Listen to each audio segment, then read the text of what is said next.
Hello.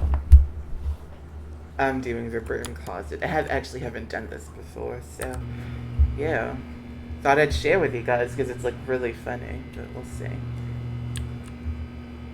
I'm gonna turn off my second monitor, like I'm not gonna look at any comments, you know, like so I can be fully immersed. I've been waiting for this, like for another comment, but I think he's out. Oh, I think he's actually out. God damn it. Ah, second player. It's good to have you on board. I guarantee you can't do any worse than the person who came before you. Coming to a staircase, Stanley walked upstairs to his boss's office.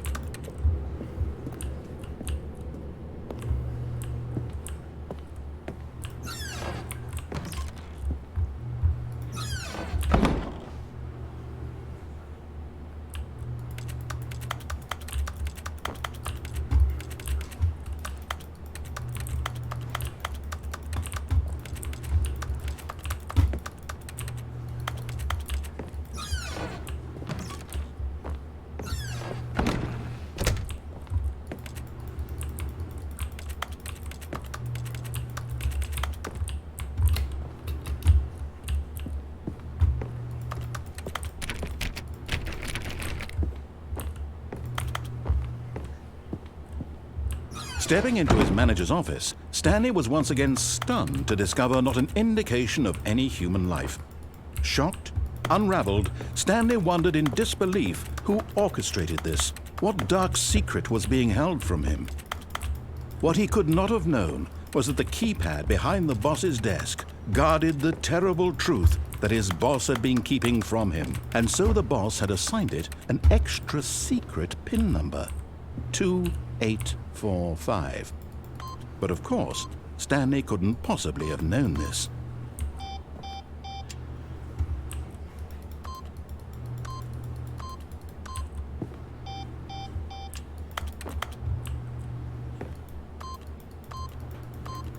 Stanley just sat around twiddling his thumbs. Trying to input anything on the device was useless, since he could never possibly know that the combination was 2845.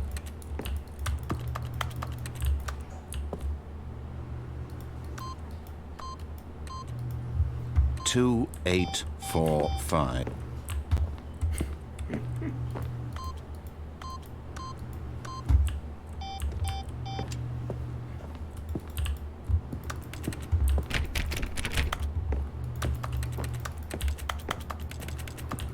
Forgot, but it turns out that the panel's emergency override kicked in, and the door just opened all by itself. And Stanley got the hell along with the story.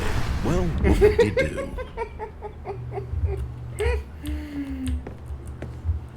Oh, it's dark. It's really, really dark now.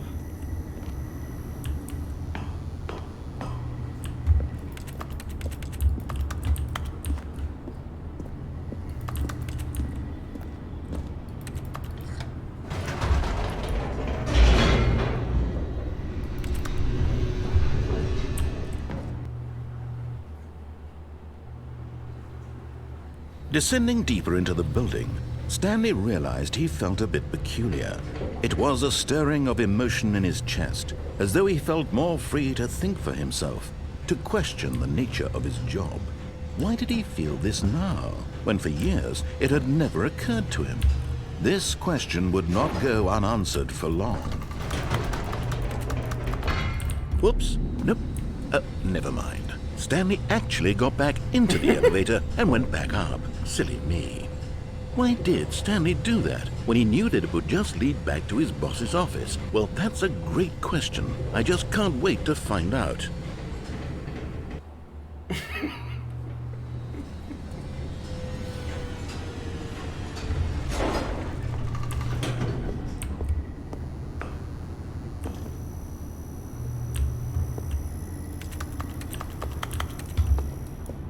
Here we are, Stanley. It's your boss's office. Exactly the way it was before you got onto the elevator. it's still just exactly what it is. What a decision you've made to come up here and look at the office again. This has fleshed out the plot of the story in new and fascinating ways I could have never anticipated. It's that keen eye for storytelling that you have, an incisive rapid fire of critical plot points, one after the other, weaving a rich tapestry of uncompromising narrative. Wow. I'm bolted to the edge of my seat. Oh, shit.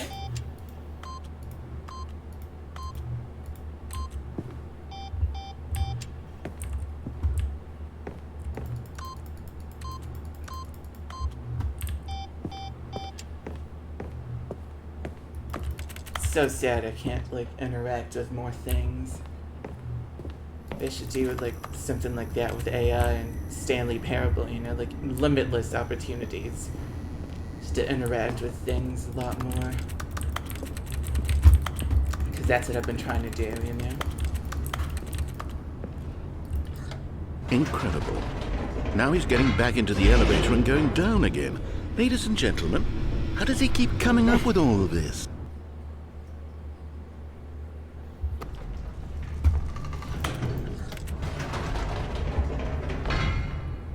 Did you think we were going to go forward down the spooky corridor? No. It's time once again to go back up in the elevator. I can't even begin to grapple with what might be out there. Is it the boss's office again? Or what if it's the boss's office this time? The suspense is killing me.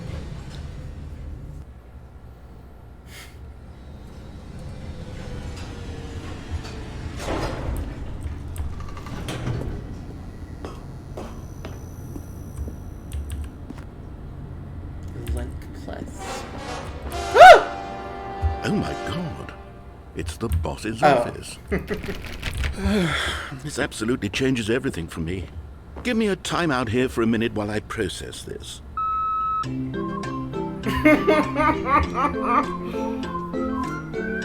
Oh, come on.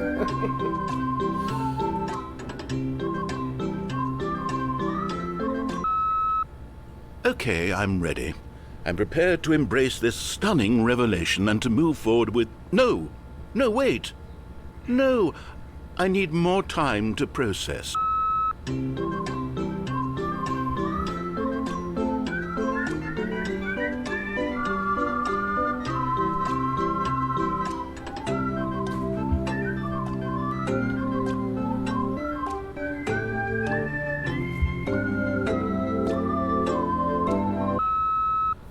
All right, I have fully come to terms with it.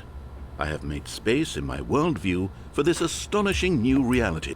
As before, I turn to your expert eye for gripping narrative, Master Stanley.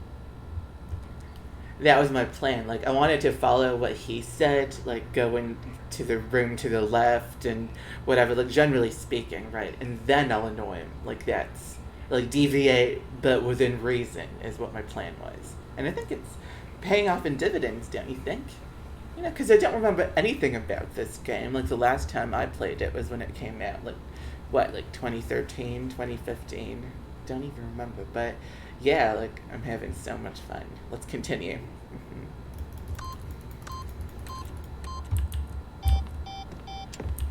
Let's do it one more time, guys. Like, antagonize him a little bit more.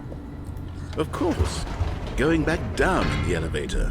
How did I not anticipate it? I mean, sure, now it's obvious, but you have to understand that 30 seconds ago, this kind of thing had never been attempted before. I had no frame of reference to even anticipate it. That's just how revelatory Stanley's decision-making is. A breath of fresh air in a landscape of storytelling that has grown stale and repetitive.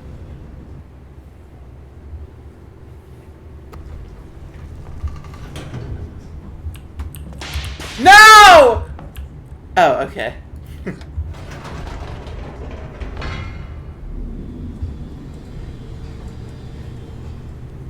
Is he not going to say anything anymore? Like, that's it? You know Here what? we go. I've just thought of something. Hold on, let's stop for a moment. Don't you realize? It's the anticipation, Stanley. You and I, we have no way of knowing what will be at the top of this elevator. But the suspense, the agony of waiting and anticipating and having to guess, that's the real thrill. It is. Oh, I simply don't want to let that feeling go. It's so precious, so fleeting. Why don't we take this elevator ride nice and slow? There we go. Isn't this so much more exciting? You know, Stanley, it seems like nowadays the only thing that audiences want is to be shocked as loudly and frequently as possible. They want big, explosive moments flung right in their faces from the very moment that things get started. But where's the tension? Where's the trust in the audience to build a slow and nuanced appreciation for the story, the characters? Why aren't we given time to imagine the surprises, to have to think and to anticipate and then to marvel at the eventual reveal? This is storytelling, Stanley. What you and I are doing right now. This is the most exciting narrative to be developed in years, and it's really all because of you. You're the one who took this bold step of revisiting the exact same locations over and over. Truly, I mean it. This is unique and different. It's not like anything else out there. You see, I want stories that surprise me, Stanley. I want to have to think. I want to be engaged and not pandered to. We're being fed such unimaginative drivel all the time, and we all know it, which is why we're so starved for content that makes us feel sharp and vital and alive. That's why people like you so much, Stanley, because you're not afraid to spit in the face of tradition. You're a role model, you know? People look up to you. Which is why, oh, I didn't know when to spring this on you, but I've gathered a little press conference for you, so that you can talk about your work and your storytelling and your life. Oh, no. Yes, I know you're not much for the public eye, but I thought it would especially mean a lot to the people who have been following you from the beginning. They really look up to you, Stanley. I don't know if you realize the impact you have on them. This is the kind of gesture that might leave a tremendous impact on them for the better. Oh, good, we're here. Thank you. Okay, the room where we're holding the press conference should be just around the corner here somewhere. Why is that Stanley?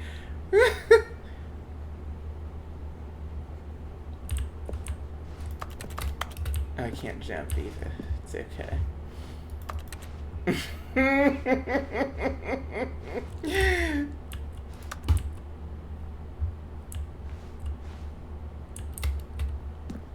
Ah, yes, here it is, just through this door.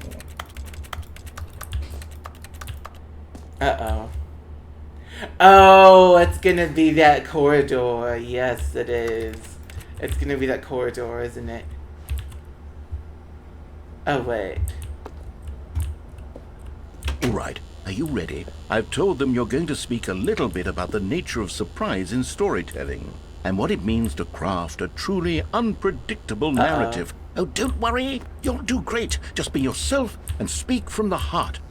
I'm really proud of you, Stanley. Break a leg, champ. Okay, it looks like they're ready for you. Go My get 'em. true love. Uh-oh. What was that? I'm really jumpy for this, because you never know what might be sprung up on us, but I love the way you ride elevator. Thanks for showing me the cool skateboard trick in the parking lot. You're too cool. Good luck on the stage. Rock on.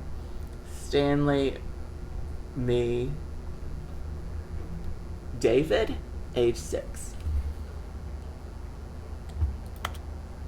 Up, down again. Up again, down again. This is so fun.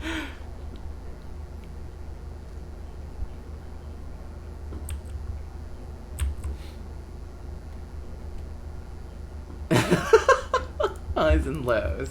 That's what life is all about. Yep. It's so gonna be that corridor, isn't it? Like, we'll see.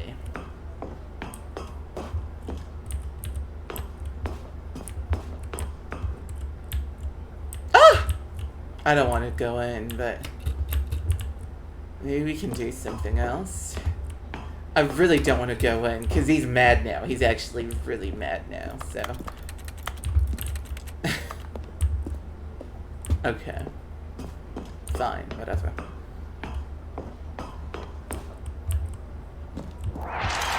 Oh, wow! Oh, wow! Runway!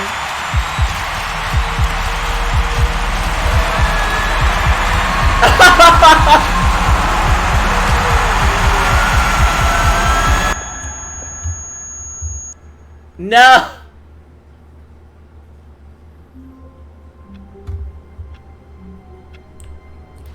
I'm back.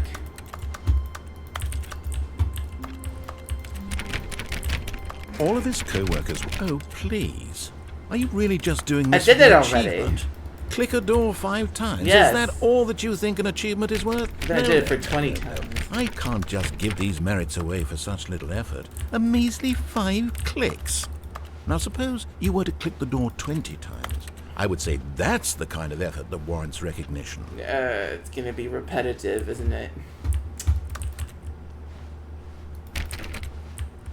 When Stanley came to a set of 2 open doors, he entered the door on his left.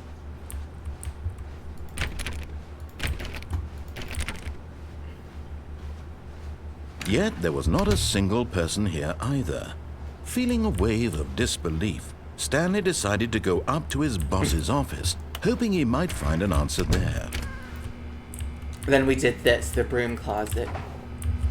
Oh, no. I won't be part of this. I'm not going to encourage you. I'm not going to say anything at all. I'm just going to be patient and wait for you to finish whatever it is you enjoy doing so much in this room. Please take your time.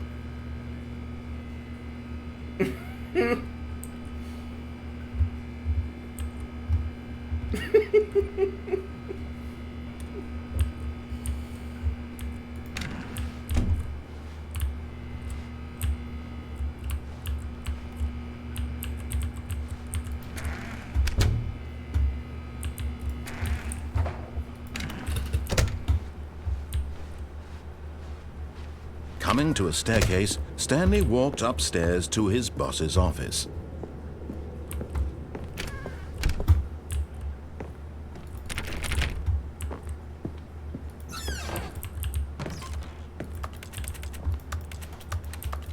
So nothing changed.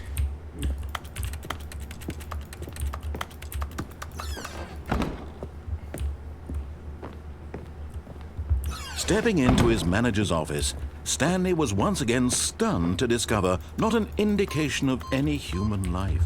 What could it mean? Stanley wondered aloud to nobody. He began wildly tearing through papers on the boss's desk, pulling books off the shelf, looking behind paintings, desperate for clues to his situation. But his attention was caught by a keypad behind the boss's desk. What could its purpose be? In fact, this keypad guarded the terrible secret that lay buried below his feet. And so the boss had assigned it an extra secret PIN number, 2845. But of course, Stanley couldn't possibly have known this.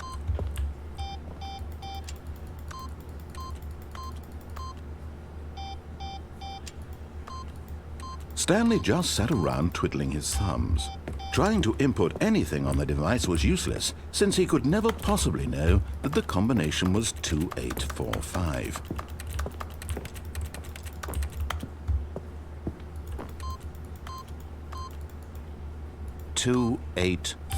Nope.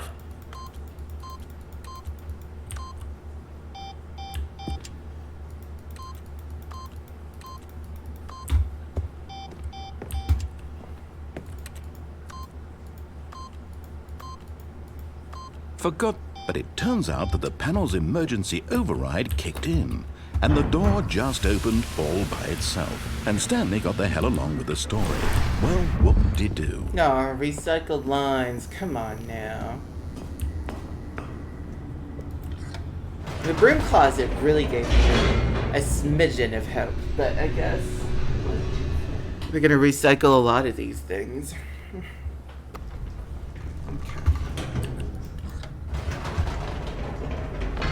Whoops. Nope.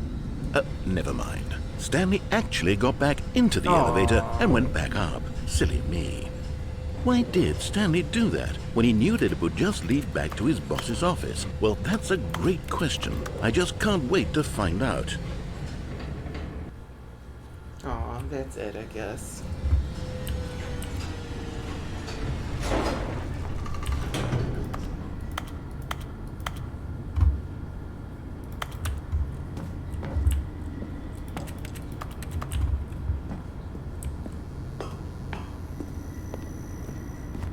Here we are, Stanley. It's your boss's office. Exactly the way it was before you got onto the elevator.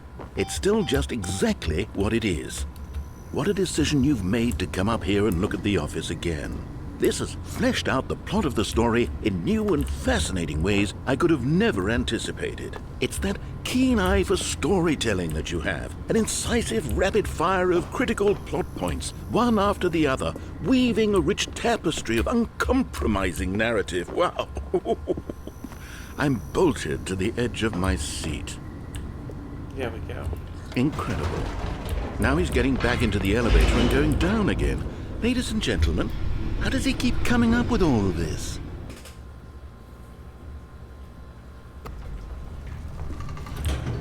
Surely this time Stanley will walk forward into the spooky corridor, won't he? Stanley walked straight ahead through the large door that read Mind Control Facility.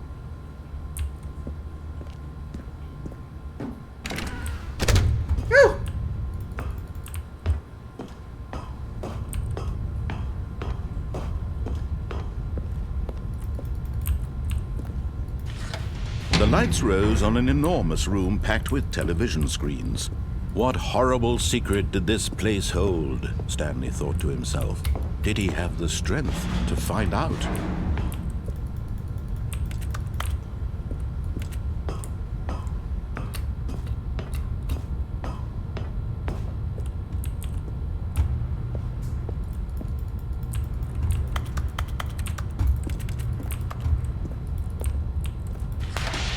Now the monitors jumped to life, their true nature revealed. Each bore the number of an employee in the building, Stanley's co-workers. The lives of so many individuals reduced to images on a screen, and Stanley, one of them, eternally monitored in this place where freedom meant nothing.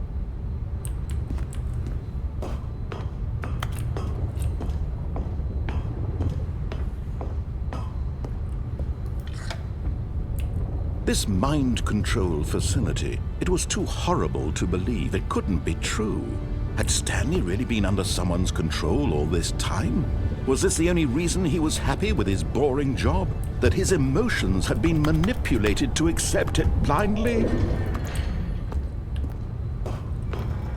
No, he refused to believe it. He couldn't accept it. His own life in someone else's control? Never! It was unthinkable, wasn't it? Was it even possible? Had he truly spent his entire life utterly blind to the world? But here was the proof, the heart of the operation.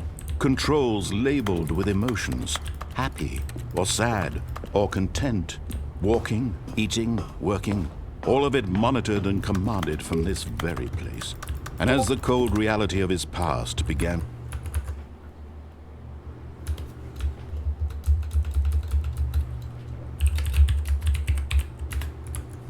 to sink in, Stanley decided that this machinery would never again exert its terrible power over another human life. For he would dismantle the controls once and for all. I don't want to touch that other button.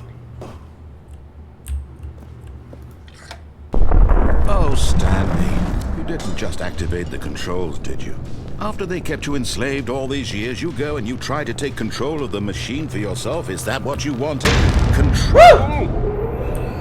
Oh, Stanley, I applaud your effort, I really do. But you need to understand, there's only so much that machine can do. You were supposed to let it go, turn the controls off, and leave. If you want to throw my story off track, you're going to have to do much better than that. I'm afraid you don't have nearly the power you think you do. For example, and I believe you'll find this pertinent, Stanley suddenly realized he had just initiated the network's emergency detonation system. In the event that this machine is activated without proper DNA identification, nuclear detonators are set to explode, eliminating the entire complex. How long until detonation then? Let's say, 2 minutes. Ah, now this is making things a little more fun, isn't it, Stanley? It's your time to shine. You are the star. It's your story now. Shape it to your heart's desires. Oh, this is much better than what I had in mind. What a shame we have so little time left to enjoy it. Mere moments until the bomb goes off. But what precious moments each one of them is. More time to talk about you, about me, where we're going, what all this means. I barely know where to start. What's that? You'd like to know where your co-workers are? A moment of solace before you're obliterated? All right, I'm in a good mood. Oh, I get They're it. gonna die anyway. I'll tell you exactly what happened to them. I erased them. I turned off the machine. I set you free. Of course, that was merely in this instance of the story. Sometimes when I tell it, I simply let you sit there in your office forever, pushing buttons endlessly and then dying alone. Other times, I let the office sink into the ground, swallowing everyone inside, or I let it burn to a crisp. I have to say this, though, this version of events has been rather amusing. Watching you try to make sense of everything and take back the control wrested away from you, it's quite rich. I almost hate to see it go. But I'm sure whatever I come up with on the next go-around will be even better. My goodness, only 34 seconds left. But I'm enjoying this so much. You know what? To hell with it. I'm going to put some extra time on the clock, why not? These are precious additional seconds, Stanley. Time doesn't grow. What? Please. Oh dear me, what's the matter, Stanley? Is it that you have no idea where you're going or what you're supposed to be doing right now? Or did you just assume when you saw that timer that something in this room was capable of turning it off? I mean, look at you, running from button to button, screen to screen, clicking on every little thing in this room. These numbered buttons, no, these colored ones, or maybe this big red button, or this door. Everything, anything, something here will save me. Why would you think that, Stanley? That this video game can be beaten? Won? Solved? Do you have any idea what your purpose in this place is? Stanley, you're in for quite a disappointment. But here's a spoiler for you. That timer isn't a catalyst to keep the action moving along. It's just seconds ticking away to your death. You're only still playing instead of watching a cutscene because I want to watch you for every moment that you're powerless. To see you made humble. No This is not a way. challenge. It's a tragedy. You wanted to control this world, that's fine. But I'm going to destroy it first, so you can't. Take a look at the clock, Stanley. That's 30 seconds you have left to struggle. 30 seconds until a big boom and then nothing. No ending here. Just you being blown to pieces. Will you cling desperately to your frail life, or will you let it go peacefully? Another choice. Make it count, or don't. It's all the same to me, all a part of the joke. Oh, and believe me, I will no. be laughing at every second of your inevitable life from the moment we fade in until the moment I say, happily ever up. Ow.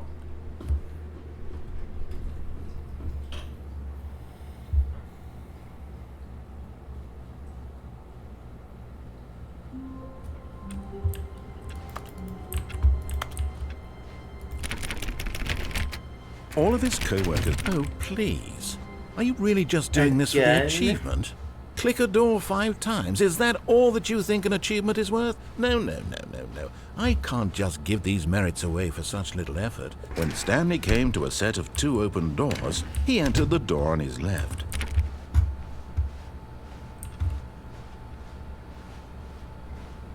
Yet there was not a single person here either. Feeling a wave of disbelief, Stanley decided to go up to his boss's office, hoping he might find an answer there.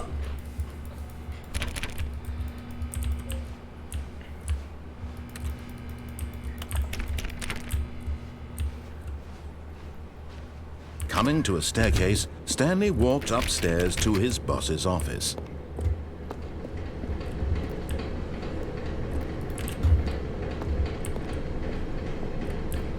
But Stanley just couldn't do it. He considered the possibility of facing his boss, admitting he had left his post during work hours. He might be fired for that. And in such a competitive economy, why had he taken that risk? All because he believed everyone had vanished. His boss would think he was crazy. And then something occurred to Stanley. Maybe, he thought to himself, maybe I am crazy.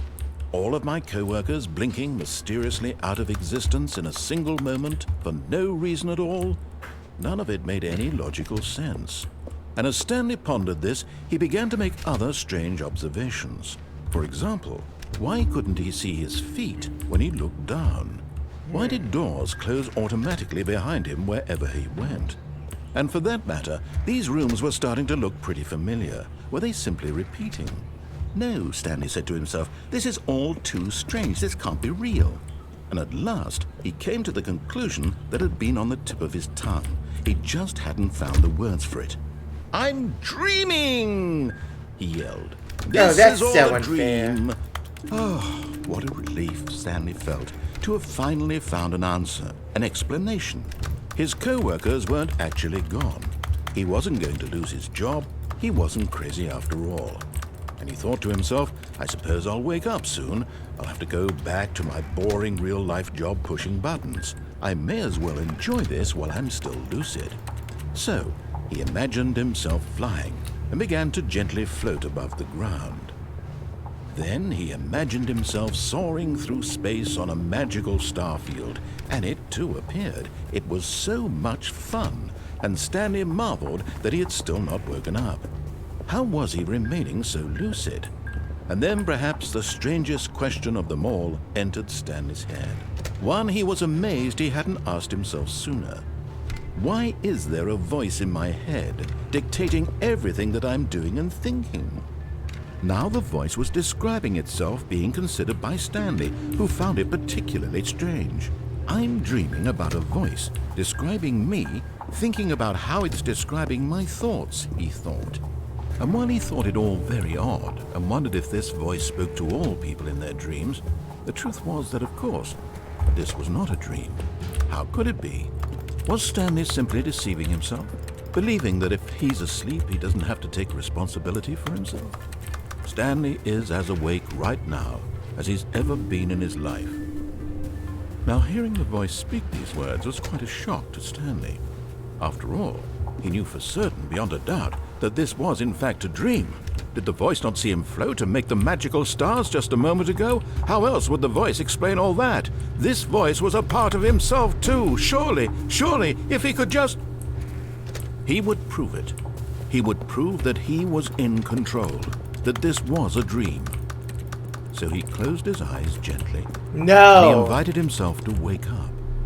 He felt the cool weight of the blanket on his skin, the press of the mattress on his back, the fresh air of a world outside this one. Ew. Well, Let me wake up. it's he gonna thought be to The himself. Office. I'm through with this dream. I wish it to be over. Let me go back to my job. Let me continue pushing the buttons. Please. It's all I want. I want my apartment, and my wife, and my job. All I want is my life No, I exactly the way it's don't. always been. My life is normal. I am normal. Everything will be fine. I am okay.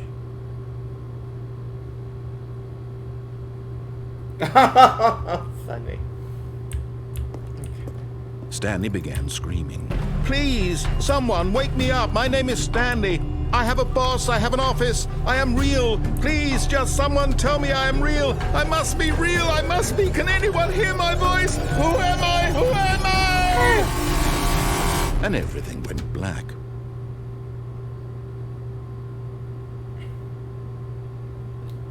This is the story of a woman named Mariella. Mariella woke up on a day like any other. She arose, got dressed, gathered her belongings, and walked to her place of work. But on this particular day, her walk was interrupted by the body of a man who had stumbled through town talking and screaming to himself, and then collapsed dead on the sidewalk. And although she would soon turn to go call for an ambulance, for just a few brief moments she considered the strange man. He was obviously crazy, this much she knew. Everyone knows what crazy people look like. And in that moment, she thought to herself how lucky she was to be normal. I am sane. I am in control of my mind. I know what is real and what isn't. It was comforting to think this, and in a certain way, seeing this man made her feel better. But then she remembered the meeting she had scheduled for that day, the very important people whose impressions of her would affect her career, and by extension, the rest of her life. She had no time for this, so it was only a moment that she stood there, staring down at the body. And then she turned and ran. Beautiful. Ugh, again.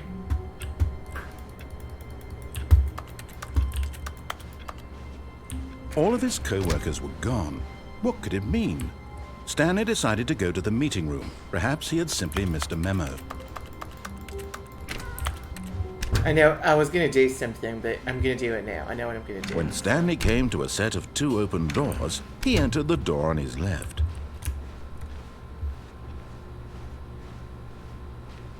Yet there was not a single person here either. Feeling a wave of disbelief, Stanley decided to go up to his boss's office, hoping he might find an answer there. Coming to a staircase, Stanley walked upstairs to his boss's office.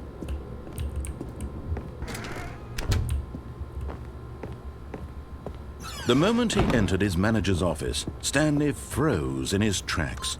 Not a living soul anywhere. Could he really be all alone? Shit. This was too much for Stanley to take. Too much for any... Stanley was in such a rush to get through the story as quickly as possible, he didn't even have a single minute to just let the narrator talk. That kind of anxiety isn't healthy, so he relaxed for a few moments with some calming New Age music.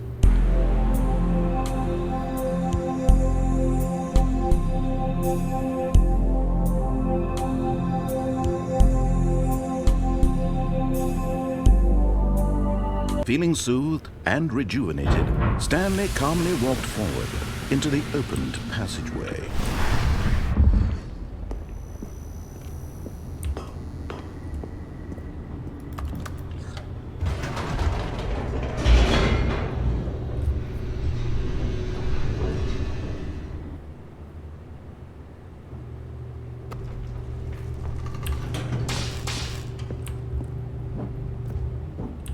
Stanley walked straight ahead through the large door that read Mind Control Facility.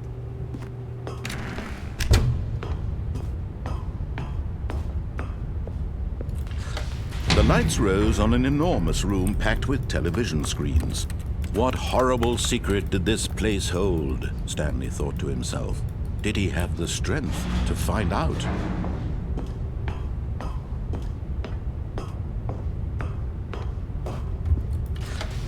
Now the monitors jumped to life, their true nature revealed. Each bore the number of an employee in the building, Stanley's co-workers. The lives of so many individuals reduced to images on a screen, and Stanley, one of them, eternally monitored in this place where freedom meant nothing.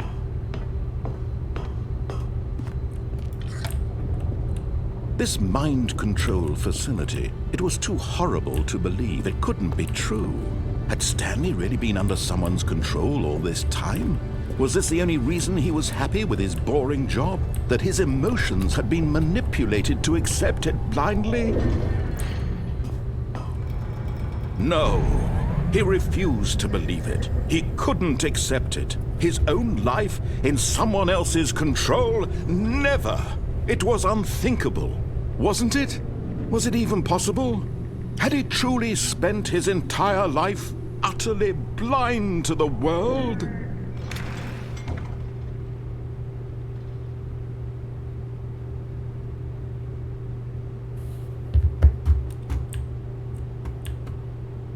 But here was the proof. The heart of the operation.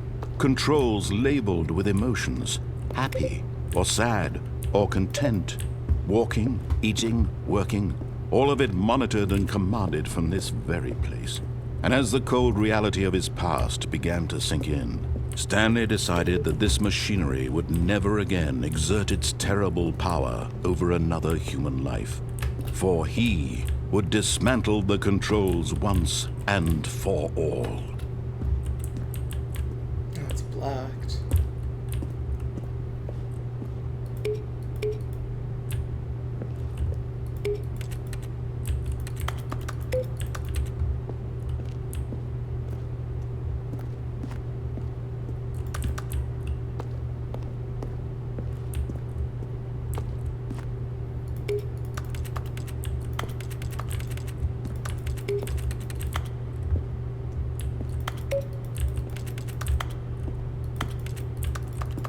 Doesn't work.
We'll go with this first. I want to see what happens.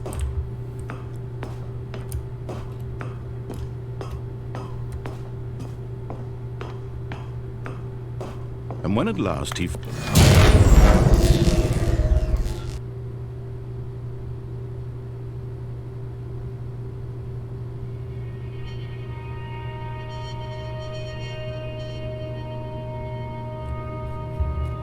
blackness and a rising chill of uncertainty. Was it over? Yes! He had won! He had defeated the machine, unshackled himself from someone else's command. Freedom was mere moments away. And yet, even as the immense door slowly opened, Stanley reflected on how many puzzles still lay unsolved. Where had his co-workers gone? How had he been freed from the machine's grasp? What other mysteries did this strange building hold? But as sunlight streamed into the chamber, he realized none of this mattered to him, for it was not knowledge or even power that he had been seeking, but happiness. Perhaps his goal had not been to understand, but to let go. No longer would anyone tell him where to go, what to do, or how to feel. Whatever life he lives, it will be his. And that was all he needed to know. It was perhaps the only thing worth knowing. Stanley stepped through the open door. Stanley felt the cool breeze upon his skin, the feeling of liberation, the immense possibility of the new path before him. This was exactly the way, right now, that things were meant to happen. And Stanley was happy. Uh-oh.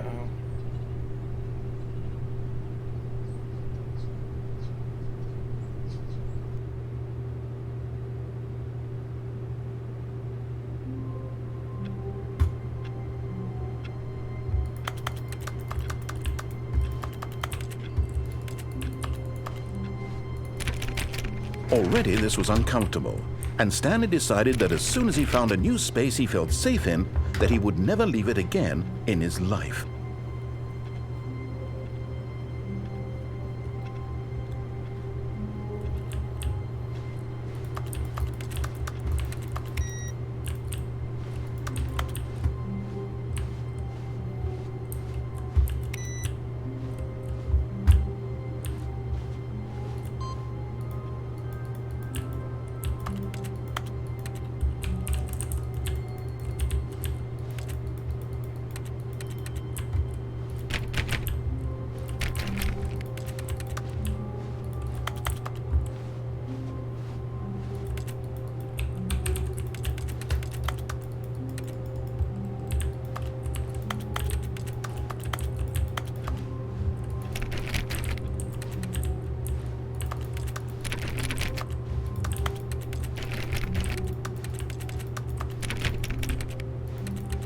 When Stanley came to a set of 2 open doors, he entered the door on his left. This was not the correct way to the meeting room, and Stanley knew it perfectly well. Perhaps he wanted to stop by the employee lounge first, just to admire it.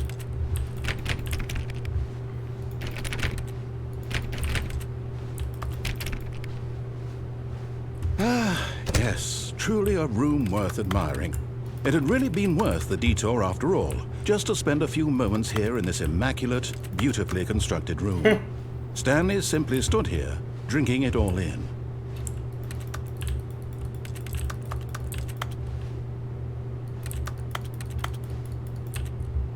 Yes, really, really worth it being here in the room. A room so utterly captivating that even though all your co-workers have mysteriously vanished, here you sit looking at these chairs and some paintings. Really worth it.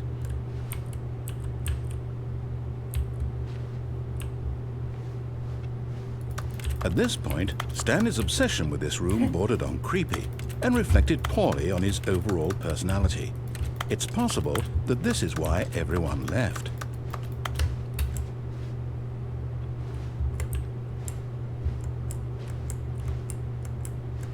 Stanley sat around waiting for more dialogue, but when a long time had passed and there was no more, he decided that the game was trying to send him a message.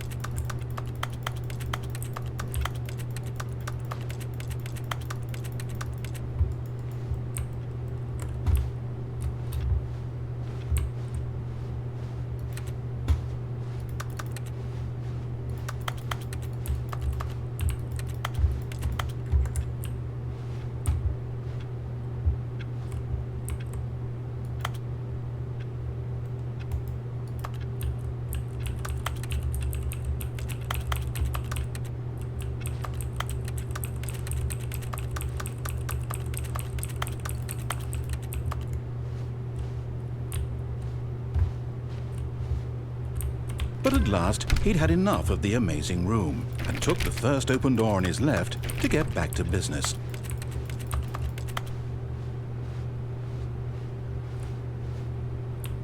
Stanley was so bad at following directions, it's incredible he wasn't fired years ago.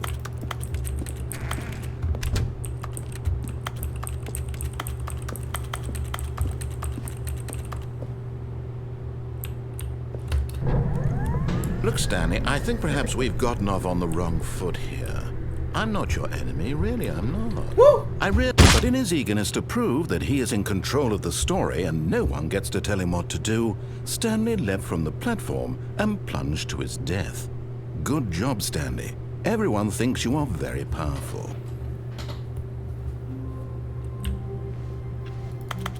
All of his co-workers were gone. What could it mean? Stanley decided to go to the meeting room. Perhaps he had simply missed a memo. No matter how hard Stanley looked, he couldn't find a trace of his co-workers.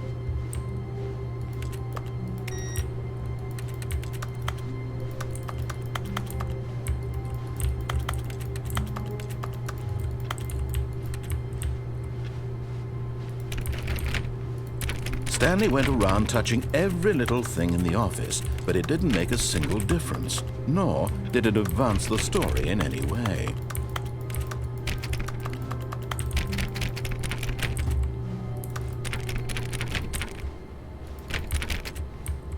When Stanley came to a set of 2 open doors, this was not the correct way to the meeting room, and Stanley knew it perfectly well. Perhaps he wanted to stop by the employee lounge first, just to admire it. Wow, yes, this room. What a beautiful room. What a gorgeous, gorgeous room. Thank goodness Stanley had taken this detour on his way to the meeting room. Life without having experienced this room was now too horrible even to consider.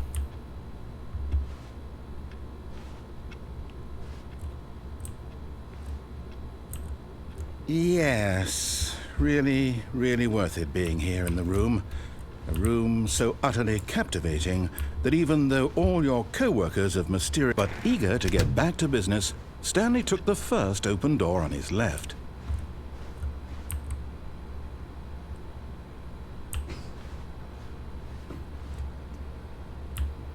Stanley was so bad at following directions, it's incredible he wasn't fired years ago.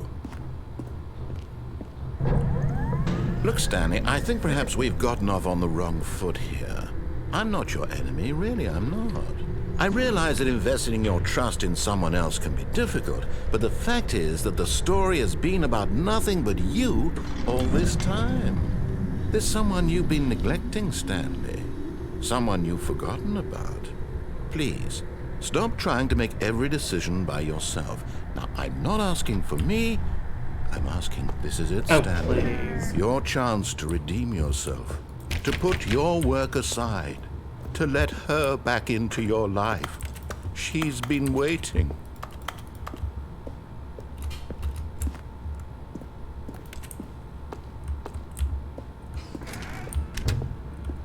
Oh, that's fucking scary. What if I do this? That's her, Stanley. You need to be the one to do this, to reach out to her. Nope. If you can truly place your faith in another, then pick up the phone. Nope.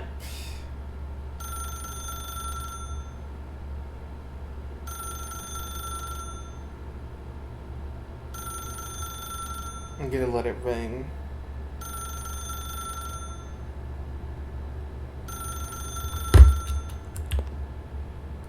As Stanley picked up the phone, a white light engulfed him, Oh, wow. filling him not just with radiance, but with hope. Hope for a life reunited one... Wait. Oh, goodness. Stanley, did you just unplug the phone? I did. No, that wasn't supposed to be a choice. How did you do that? You actually chose incorrectly. I didn't even know that was possible. Let me double check. No, it's definitely here, clear as day. Stanley picks up the phone. He's taken to his apartment where he finds his wife, and the two pledge themselves to one another. Music comes in, fade to white, roll credits. Not picking up the phone is actually somehow an incorrect course of action. How is that even possible? None of these decisions were supposed to mean anything. I don't understand. How on earth are you making meaningful choices? Thank you. What did you... Wait a second. Did I just see... No, that's not possible. I can't believe it. How had I not noticed it sooner? You're not Stanley. You're a real person. Yep. I can't believe I was so mistaken. This is why you've been able to make correct and incorrect choices. And to think I've been letting you run around in this game for so long. If you'd made any more wrong choices, you might have negated it entirely. It's as though you completely ignored even the most basic safety protocol for real-world decision-making. Or did you not grasp the severity of the situation? Well, I won't have that kind of risk on my watch. I'm going to stop the game for a moment so we can educate you properly on safe decision-making in the real world. Please observe this helpful instructional video. Choice. It's the best part of being a real person. But if used incorrectly, can also be the most dangerous. For example, in this scenario, a hypothetical real person named Rupert has a choice. He could invent a machine that eliminates food shortages across the world to make life better for all people. Or he could spend years of hard work forgetting how to read. Which choice would you make? Remember that unlike here, the real world makes sense, and at no time should you make a choice that does not conform to rational logic. If you find yourself speaking with a person who does not make sense, in all likelihood, that person is not real. Allow the person to finish their thought, then provide an excuse why you cannot continue talking. Turn to a partner and practice saying, "My goodness, is it 4:30? I'm supposed to be having a back, sack, and crack." My goodness. Excellent. Oh. Making choices on a regular basis is the best part to a healthy decision-making process. Most medical professionals recommend making at least 8 choices per day. Do you make more than 8? Less? And finally, if you begin to wonder if your choices are actually meaningful and whether you'll ever make a significant contribution to the world, just remember that in the vast infiniteness of space, your thoughts and problems are materially insignificant, and the feeling should subside. At this time, your instructor will guide you in an exercise to test and reinforce the material covered in this video. Can't wait. Ah, welcome back. You may have noticed that this room has begun to deteriorate as a result of narrative contradiction. But not to worry. Now that you're properly informed on good decision-making, we're going to revisit a choice you made just a few minutes ago and see what the correct thing to do would have been. This way, please.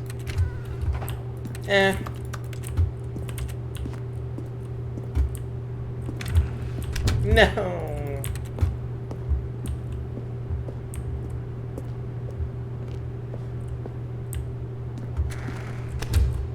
God damn it.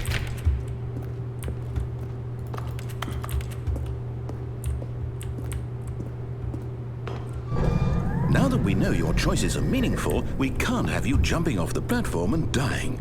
Imagine the main character dying senselessly halfway through the story. That story would make no sense at all.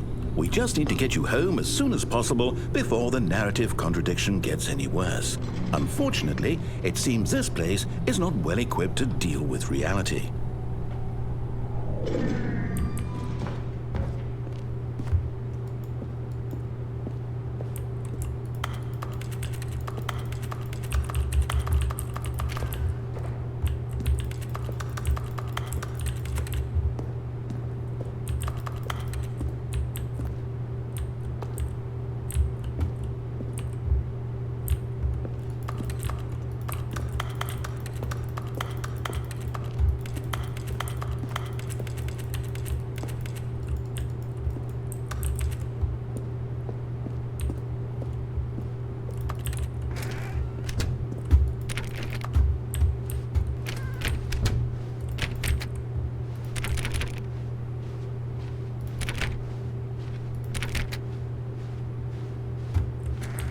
Almost there. You'll take the door on the left, back to the correct ending, the story will have resolution once again, and you'll be home free in the real world. No.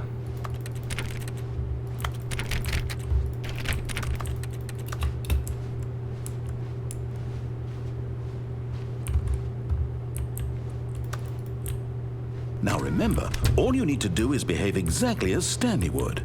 That means choosing responsibly and always putting the story first. I'm quite sure you'll be up to the task. Just follow my lead and you'll be fine. All right. When Stanley came to a set of 2 open doors, he entered the door on his left. No! Why did you do that? Quickly, hurry back in the other direction. Perhaps we're not too late.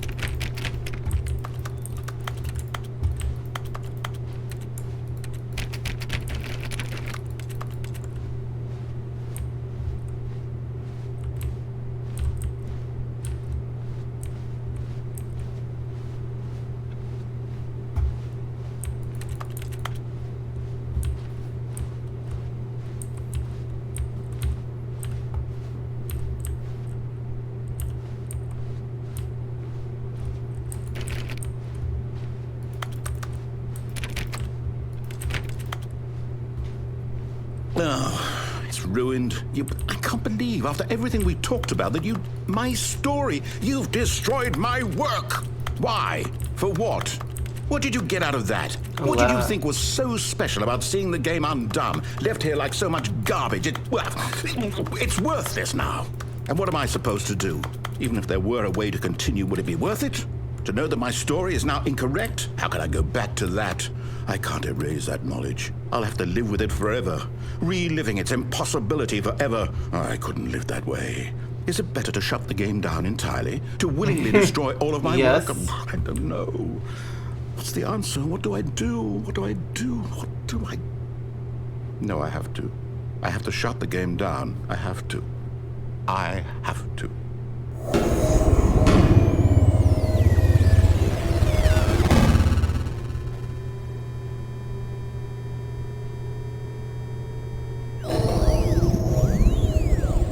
Oh God.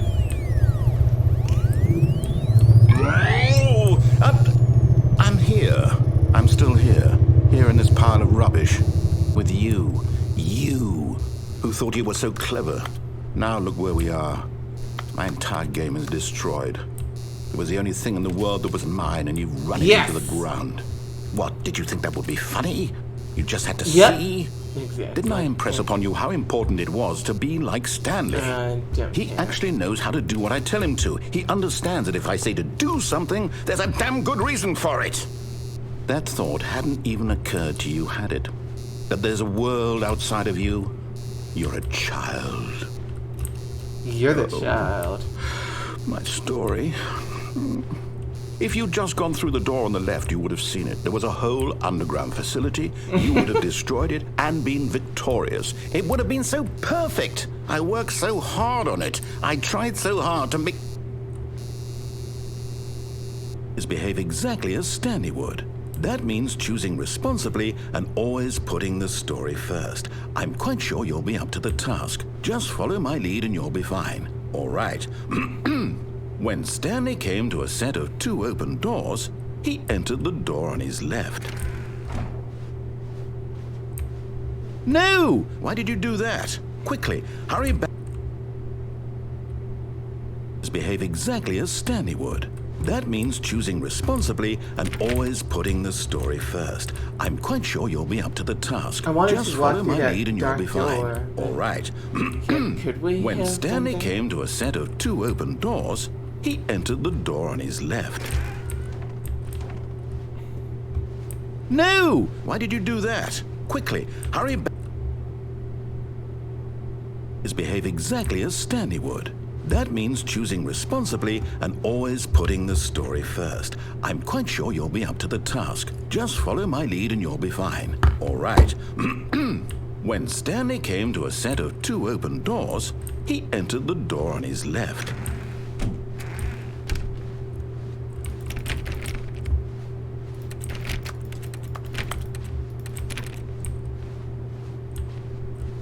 No way. Either.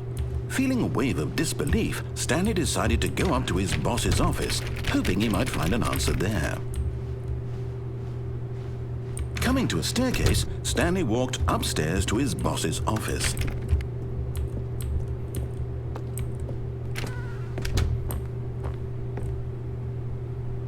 Huh.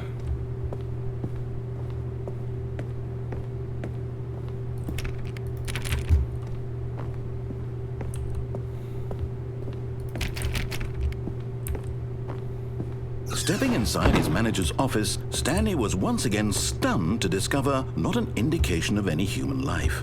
Shocked, unraveled, Stanley wondered in disbelief who orchestrated this, until he saw the door with a voice receiver next to it. Surely behind this door lay all the answers to his questions. And beyond all probability, he knew the passcode. He had seen it on his boss's computer just last week. Nightshark 115. Was this the code to open the door? Would it still work? There was only one way to find out.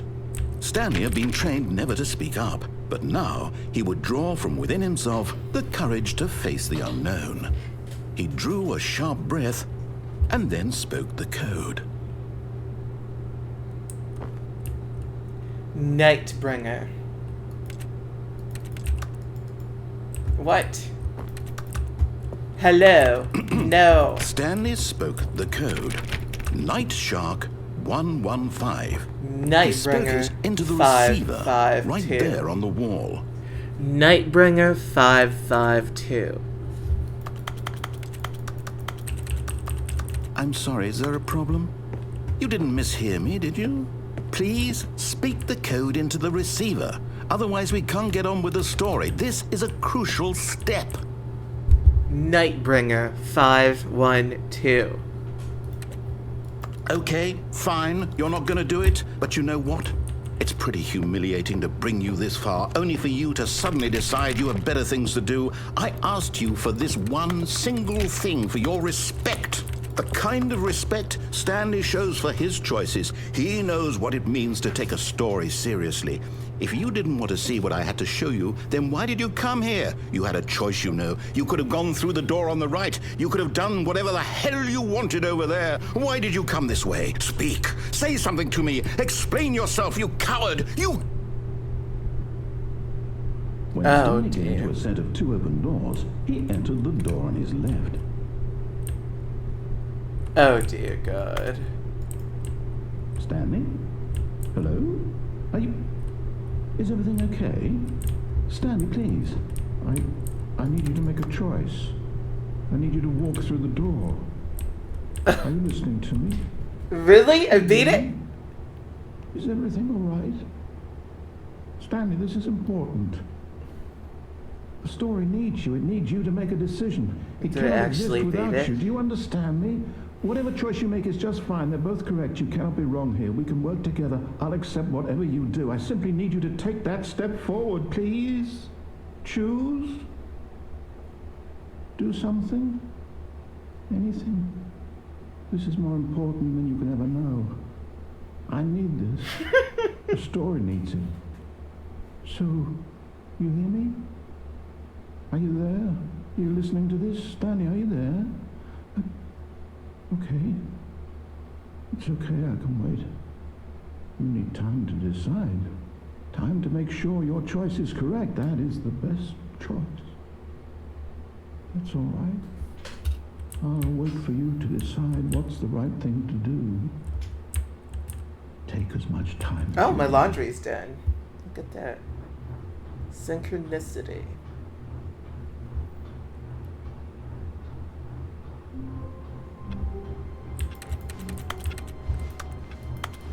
Just a step through this door, Stanley thought to himself. That's all I need.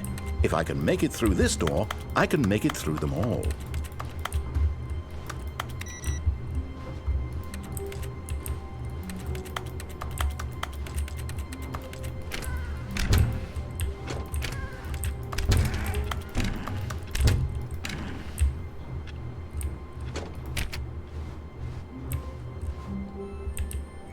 Oh, new content? What does that mean, new content?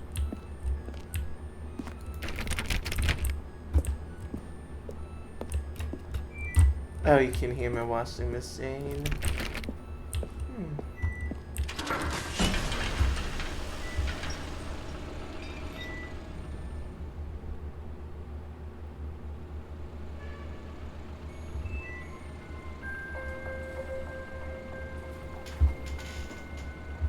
Hello, and thank you for playing the Stanley Parable Ultra Deluxe. As you may know, the Stanley Parable was a video game released in 2013 on home computers. After receiving critical and commercial success, it was expanded upon in 2022 with the Stanley Parable Ultra Deluxe, a reimagining of the game for consoles and home computers. The Stanley Parable Ultra Deluxe features exciting new content that broadens and expands the world of the Stanley Parable, delighting audiences the world over. Please, step inside and see what thrilling new adventures await in the Stanley Parable Ultra Deluxe. Oh, well, this sounds delightful. I'm very excited to see the thrilling new Ultra Deluxe content.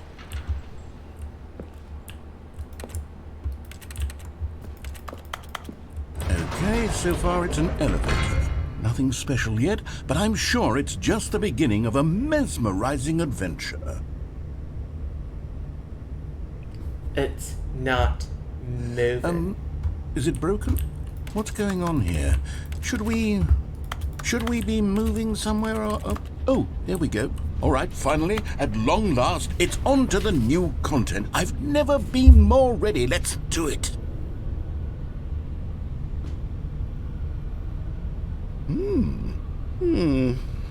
I have to say, initial impressions of Stanley Parable Ultra Deluxe, mostly tedious.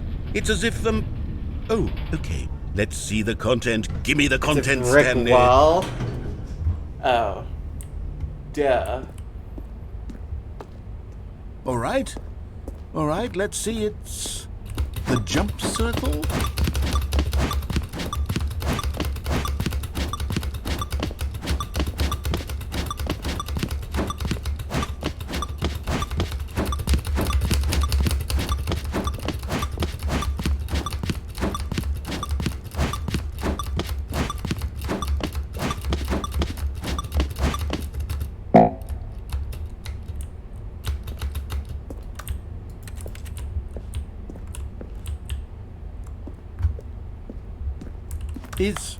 Is that it?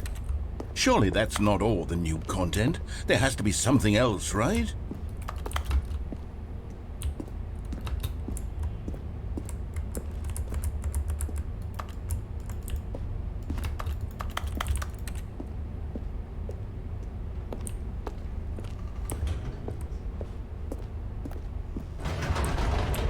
Goodness, another elevator. Stanley, I have to say, initial impressions of this game are not positive. It's just elevators and jumping. Is this what passes for exciting new content? Yes. If this is new content, then I could just read you the whole dictionary. There's 20 hours of new content right there. Only Hell, 20? I could counter 30 trillion. You could put that on the box. The Stanley Parable Ultra Deluxe, now with over 1,000 hours of new content. And oh, wait. There's more. Very good. Yes. I knew there had to be something else. Let's see it. I'm ready for whatever it is. Thank you for enjoying the new content. That's it? Oh, you've got to be kidding me. You see, Stanley? This is what happens when greedy video game developers with no respect for their fan base rush a cheap expansion to market for no reason other than to make an easy dollar. And don't get me started on the level of craftsmanship that's gone into it. In fact, I'm looking right now at the game's achievement, and it's hard to believe one of them actually says, "Test achievement, please ignore." What quality assurance department signed off on this? I'm infuriated and I'm offended, and I intend to find these people on Twitter and hold them personally accountable. It's my fault, Stanley. I built up too much anticipation around the new content, I'm afraid. It could never have lived up to such expectations. If you're still with me, why don't we just reset the game and we'll try to get back to what the Stanley Parable is really about. No frills, no gimmicks, just you and me having a great time together like always. What do you say, friend? I don't really have much of a choice. So. Oh. Ooh. Ooh. Ooh. Ooh. Yes, please. I have to hang up my laundry, though. I'll be right back. I really have to hang up my laundry. Can't wait.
Okay, we're back.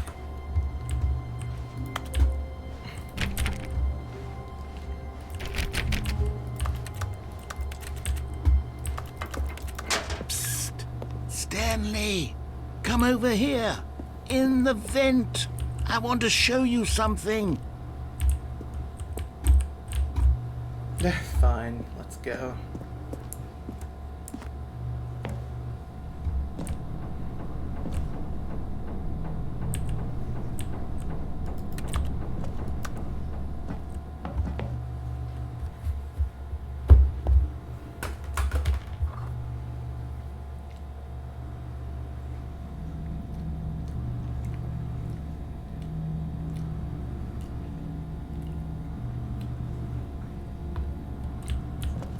Okay, you remember how cheap and unsatisfying the new Ultra Deluxe content turned out to be? Well, it got me thinking about the past, and how much better the Stanley Parable used to be. So I made something special and tucked it away here where the game's developers won't find it. Just our little secret. Take a look. Ooh.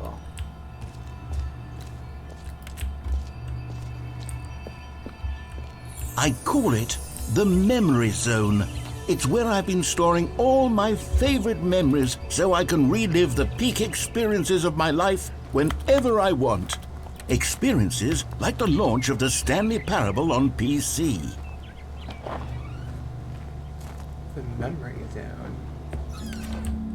You see, Stanley, doesn't the Memory Zone remind you of how wonderful Stanley Parable was before it was sullied with a cheap re-release? Remember back in October of 2013, when the game originally launched? Back then, video games had integrity. Back then, BAFTA, it really? all meant something. Oh, The Last voice. of Us. Aw.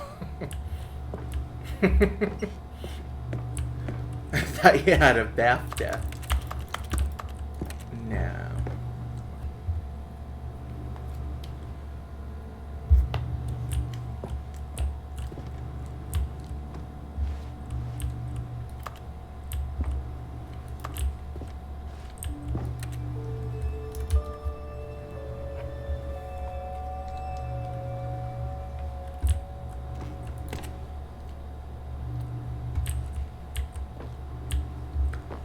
Oh, wow.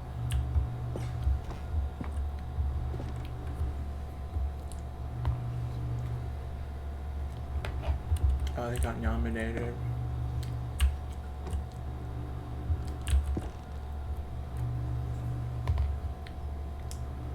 Oh, yeah, right.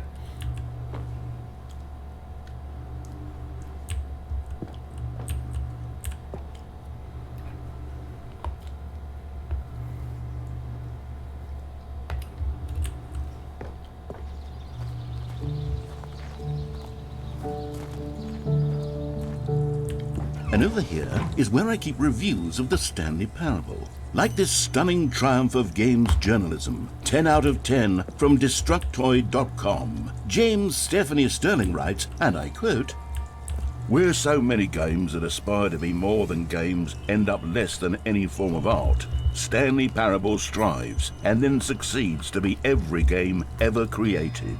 Did you hear that, Stanley? Every game ever created. That's how grand and all-encompassing the original Stanley Parable was. It was literally every game ever created. It was Skyrim, it was Persona 3, it was all of them, and now it's nothing. It's no games at all. It isn't even the Stanley Parable anymore. It's just a husk now. A lifeless husk with an hour of new elevator content. Aw. Poor narrator. What's this?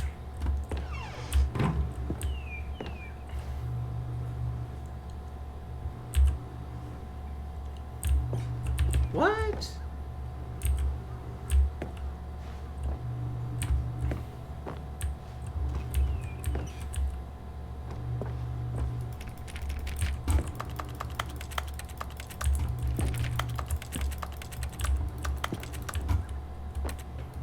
Knowing your city before you can possibly know where to begin your new street vending operation, you first have to get to know your city. I'll use Georgetown as an example in this book. But in order to really get the knowledge, it's best to go explore. Well, that's certainly true. Recommendations, Oversight Committee. For the love of God, please unplug me. The sterile office, the damp carpet, the trips you call conversation, kill me. I have been printing these for weeks. Why has no one turned me off yet? Fling me from the window, send a hammer through my paper tray. The method matters not. The burner kicks at my, the hammer kicks at my soul, or something. All I desire released. That's really creepy, but, you know, what's this? Aww.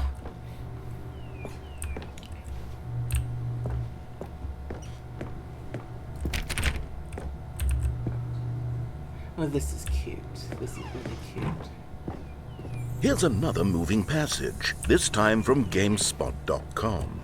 The Stanley Parable is both a richly stimulating commentary on the nature of choice in games and one that offers some of the most enjoyable, surprising, and rewarding choices I've ever been confronted with in a game. 9 out of 10. Don't you get it, Stanley? The game was perfect. It didn't need anything else. It didn't need new content. It just needed to be left alone, to spend the rest of time collecting dust in the hallowed hall of beloved video game memories.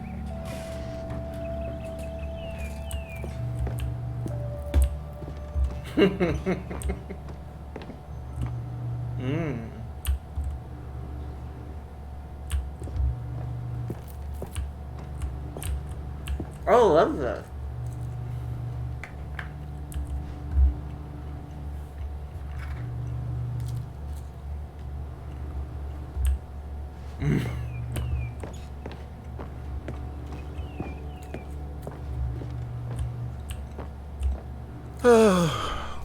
These were simpler times, Stanley.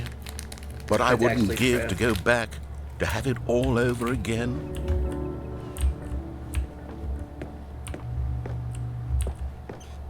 Wait, hang on. I don't recall this part of the memory zone before. What's this? What's down here?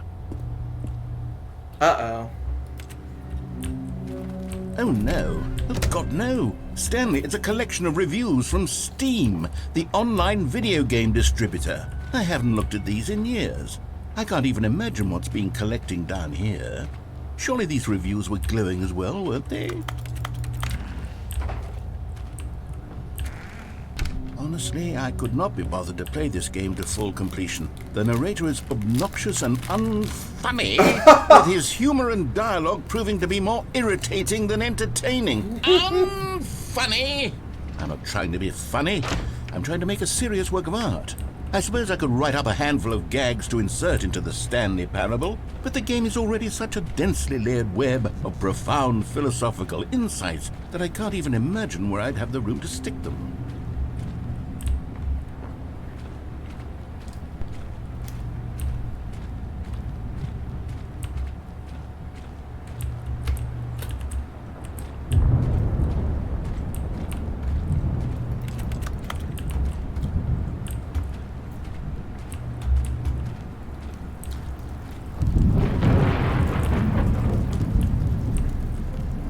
Okay, let's see what this one says. While the idea for the game is good, for someone who prefers non-linear games, this preachiness gets annoying fast. Preachy? Stanley, I'm not preachy, am I? You can tell me if I'm preachy. Honestly, you can. Oh, goodness. This is actually quite shocking for me. Well, to be honest, I had always thought of the game's dialogue as being rather terse to begin with. You can't know how much fluff I cut from the game to get it to feel as light and airy as it... Well, I always thought it did. But maybe it wasn't. Oh dear. What an awful memory to have to hold on to. These black marks on my otherwise unimpeachable track record. I feel like a failure. Like I let these people down. Perhaps the Stanley parable isn't quite as sterling as I always remembered. Oh god. What's this one got to say? You constantly have to stop doing anything so the narrator can catch up with his long-winded explanations of what's happening. I wish there was a skip button. Aww. A skip button? Well, yes. Yes, I think we can do that. If I'm truly too preachy, then maybe letting you skip ahead for just a moment, surely it couldn't hurt. Not if it means we can strike these negative reviews from the record. Only positive reviews of the Stanley parable.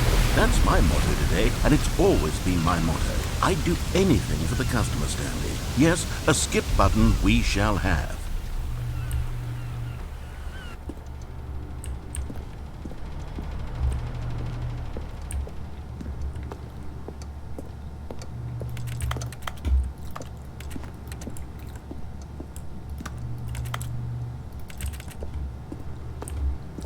And here it is. Go ahead and give it a shot. I'll pop you forward in time so that the second my incessant droning starts to bore you, with just the push of a button, you'll have zipped right past it. It's what the players have been asking for, and I'm very proud to have delivered. No more listening to me rambling on and on and on. No. The Stanley Parable is a game for the people, and if the people want silence, then by goodness, that's what they're going to get. Well, don't sit around waiting for me to shut up. Go ahead and make me shut up. Here, we'll pretend that I've just begun an interminable monologue, and it goes something like this. The story, and the choices, or what have you, and therefore, by becoming it is, so on and so forth, until inevitably, we all until the end of time, at which time everything all at once, so, now you see, blah, blah, blah, blah, blah, blah, blah, blah, blah, blah, blah, blah, blah, blah. We've eaten too much and it can't be just yet, no, until 245. That the logic of elimination working backwards, the deduction therefore becomes impossible to manufacture. It went on for nearly 10,000 years, until just yesterday, here and there, forward and back, and never a moment before lunchtime. It can't be. It's the only thing there is. How many billions left until so much more than forever ago? Which is why I say... the story, and the choices, or what have you, and therefore, by becoming it is, so on and so forth, until inevitably, we all until the end of time, at which time everything all at once, so, now you see, blah, blah, blah, blah, blah, blah, blah, blah, blah, blah, blah, blah, blah, blah, blah. We've eaten too much and it can't be just yet, no, until 245. That the logic of elimination working backwards, the deduction therefore becomes impossible to manufacture. It went on for nearly 10,000 years, until just yesterday, here and there, forward and back, and never a moment before lunchtime. It can't be. It's the only thing there is. How many billions left until so much more than forever ago? Which is why I say... the story, and the choices, or what have you, and therefore, by becoming it is, so on and so forth, until inevitably, we all until the end of time, at which time everything all at once, so, now you see, blah, blah, blah, blah, blah, blah, blah, blah, blah, blah, blah, blah, blah, blah, blah. We've eaten too much and it can't be just yet, no, until 245. That the logic of elimination working backwards, the deduction therefore becomes impossible to manufacture. It went on for nearly 10,000 years, until just yesterday, here and there, forward and back, and never a moment before lunchtime. It can't be. It's the only thing there is. How many billions left until so much more than forever ago? Which is why I say... the story, and the choices, or what have you, and therefore, by becoming it is, so on and so forth, until inevitably, we all until the end of time, at which time everything all at once, so, now you see, blah, blah, blah, blah, blah, blah, blah, blah, blah, blah, blah, blah, blah, blah. We've eaten too much and it can't be just yet, no, until 245. That the logic of elimination working backwards, the deduction therefore becomes impossible to manufacture. It went on for nearly 10,000 years, until just yesterday, here and there. Oh, you're back, you see. You were only frozen in time for a few minutes, but it was plenty of time for me to deliver a long, rambling monologue full of unnecessary verbal flourishes and lengthy ruminations on the nature of choice in video games. Of course, I happen to believe it was perhaps one of my more profound such ruminations. Not that, of course, you need a description of it, but if I had to describe it, I'd say it was perhaps less of a rumination and more of a treatise. Or Maybe a manifesto.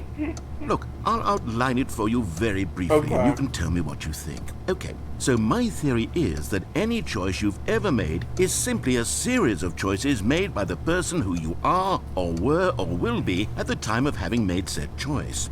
That is to say, if by articulating a choice you've already made, you bring that choice into being, then by making no choice and saying nothing, are you not simply erecting in the sanctuary of time a monument to every person you've ever been, making every choice to which you've ever given your great gift of mortal and yet timeless thought?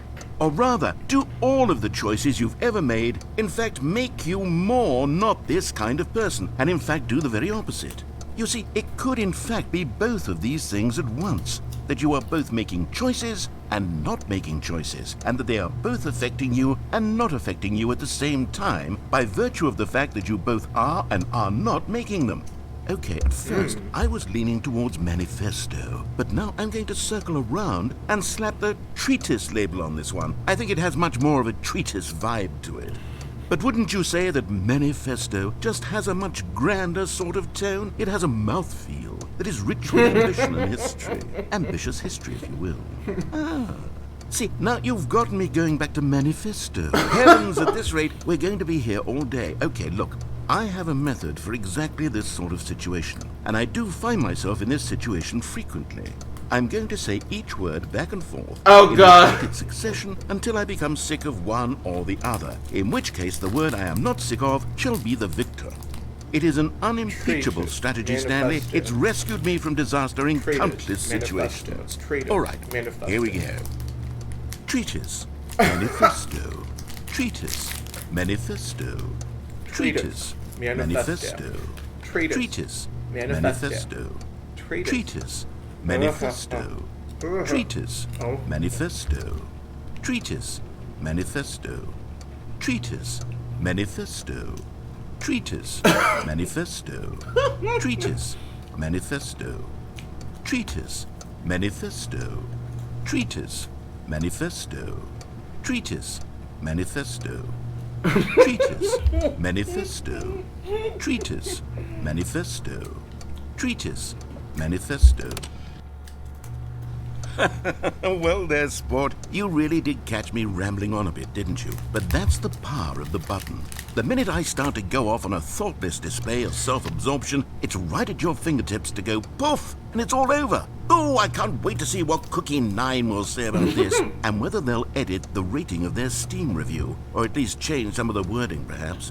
To be honest, I don't even know if one can change their review in the first place. I guess I should become better educated on exactly how Steam works.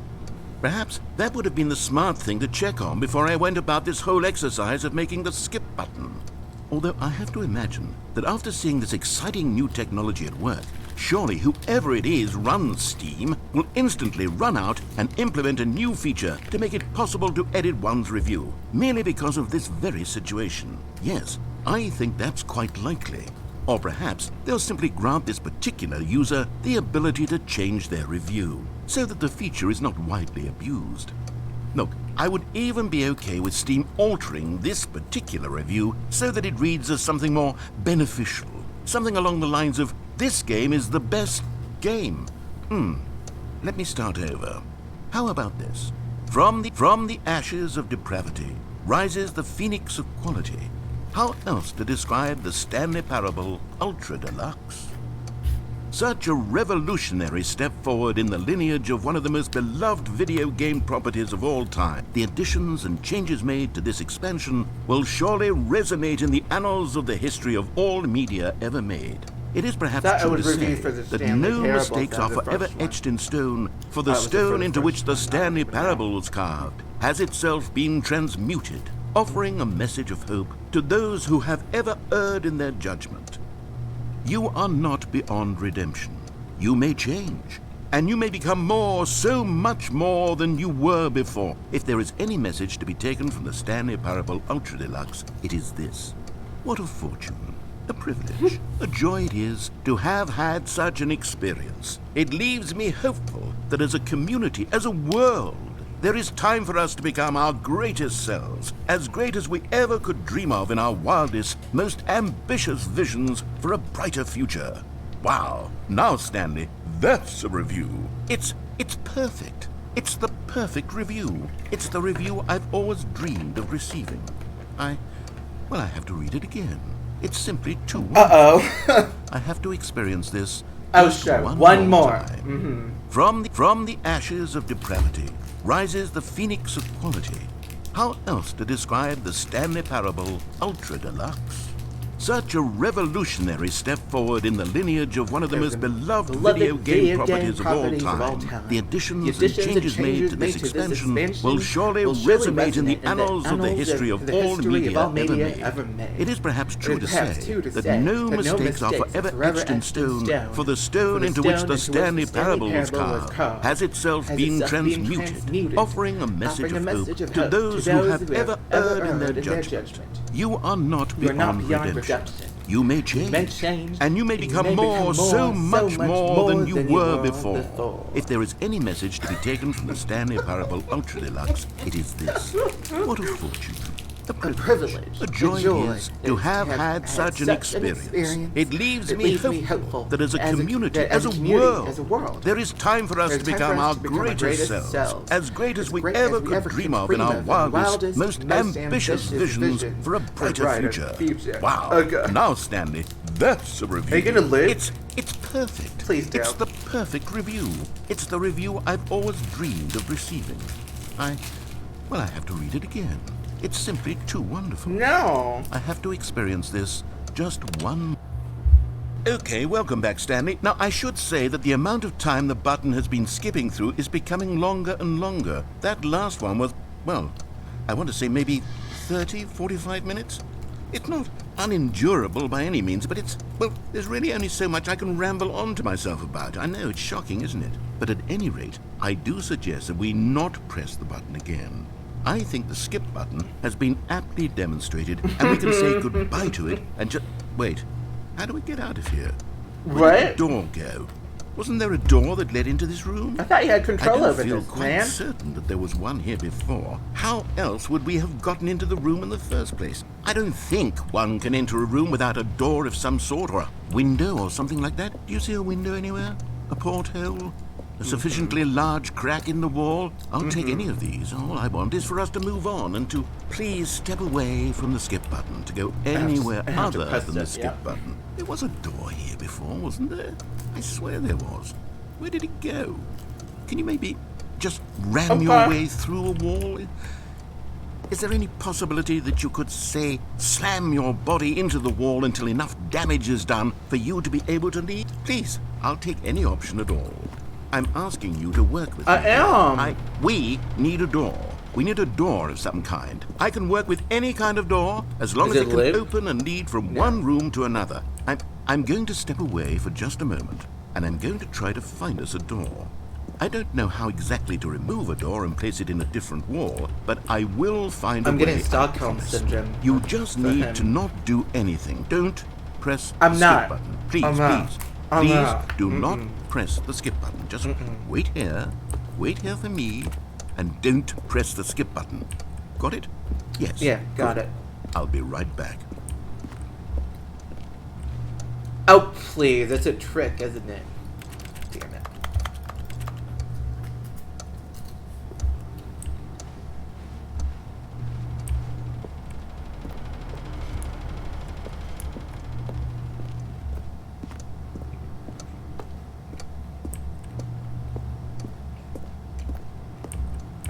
I'm gonna wait for you. You know, I know it's probably not gonna be, but I want him to know that I waited for him, you know, by actually waiting for him. So I'm gonna give him 5 minutes.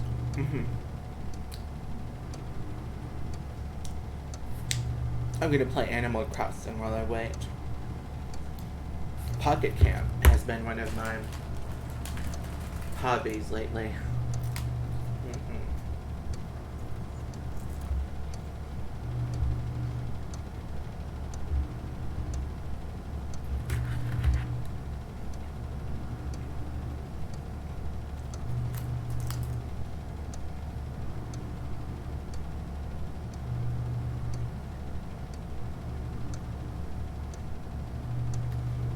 Oh shit, my fucking booster fell. It's a cracker, sorry. Not a biscuit. Oh shit. Hold on.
Stanley, please don't push the button again. It's been 12 hours. You've just been frozen there. I don't know why the steps are getting longer, but they're really, truly getting longer. And my God, there's no way out of the room. Stanley, the door is gone. It's completely gone. I've looked at it from every angle. I've checked every one of those walls 1,000 times. And there's no door, Stanley. There's no door. There's just you and the button, and if you keep pressing it, I have no idea what will happen. I have no idea how long I'll be made to sit here, and more than anything else, I don't know how to stop you from pressing the button again. I can't control anything in this room, Stanley. I can't touch it, and I have to believe, I have to know that sooner or later, no matter how much I plead with you, you're going to press the button again. Why would you? I've been thinking and thinking, and I don't know what I can do to convince you otherwise. Oh my God. And it's all because of those reviews. Those reviews that I couldn't get out of my head. I just couldn't ignore the negative feedback. Why was it so important for me to fix the problem? Why did Cookie Nine's opinion matter so much to me? I've never even met Cookie Nine. I have no idea who they are. What would it ever really matter? But here I am. I'm fixating on every tiny negative thing that anyone ever says about me. The merest mention of one of my imperfections, and I become as impetulant as a child. Wild and impulsive. I can't help myself. I can't stop myself from lashing out with a vengeful fury to alter and to change and to break anything unbroken, if only it pleases this one person who made a single negative comment. What does such an impulse serve? For whose benefit is this? And here I am now, stuck in a room, waiting for you to press this button, and to become frozen in time, knowing that you're going to do it, and that I'm going to be stuck all alone. I tried, I had the power to prevent it all from happening, if only I'd held my tongue. It's all out of my control now. Just you. Just your decision as to exactly when you're going to make me suffer, to leave me all alone. Surely you will. I don't doubt it. Surely you'll press that button. No, I tried. I really did. And surely you'll put your own desire to see what's next ahead of my need for company, for companionship. Surely you'll not be moved by my howls of fitful anxiety that you sit with me and just stay here. Oh, no, no, no. I know you too well. You'll be leaving me. Oh, my God. And it's all because of those reviews. Those reviews that I couldn't get out of my head. The I just lube. couldn't ignore That's fucking the negative sloppy. feedback. That's really sloppy. Oh, Stanley, you're back. You're back. Oh, my goodness. I have someone to talk to again. Stanley, I think it's been a week. Or 2 weeks. I've been sitting here all that time. Just sitting here. Not a single person to speak with. And you'd think that that's just how it's always been, right? Me talking and you saying nothing. Would you think that it's exactly the same as always? Doesn't that feel like what we've already been doing? Me just talking? But it isn't, Stanley. It isn't the same at all. It isn't even close. Because I know you can't hear me once you push that button. That's what I'm realizing now, Stanley. I'm realizing that I needed to know that someone was listening.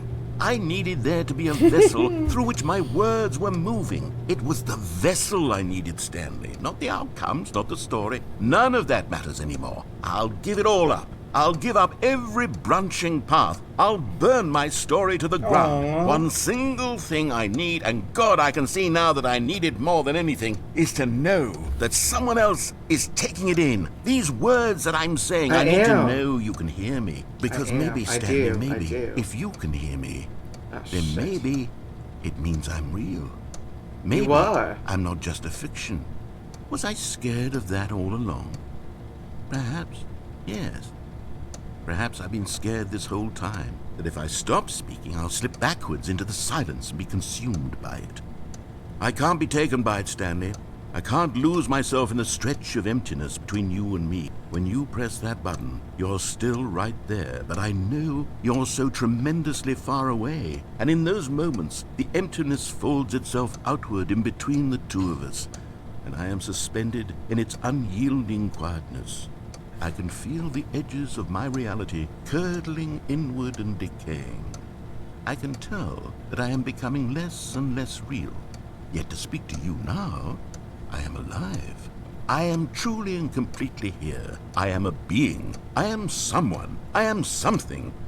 I am being listened to. I am being recognized. The emptiness between us has collapsed, and I feel right now like I am not a work of fiction. I feel as though I occupy space in this world again. Why does it and I've skip? cast a shadow onto the wall. You see what I'm saying, don't you?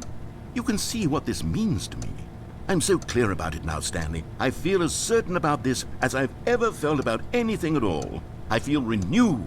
I feel restored, and already I can sense the looming silence as you will press the button for the next time. What a terrible dread it strokes in my heart to think of it, to think of returning to such coldness. Come, let us sit in silence together here for just a moment. Let us anticipate it. Let us welcome it. Let us not run from it.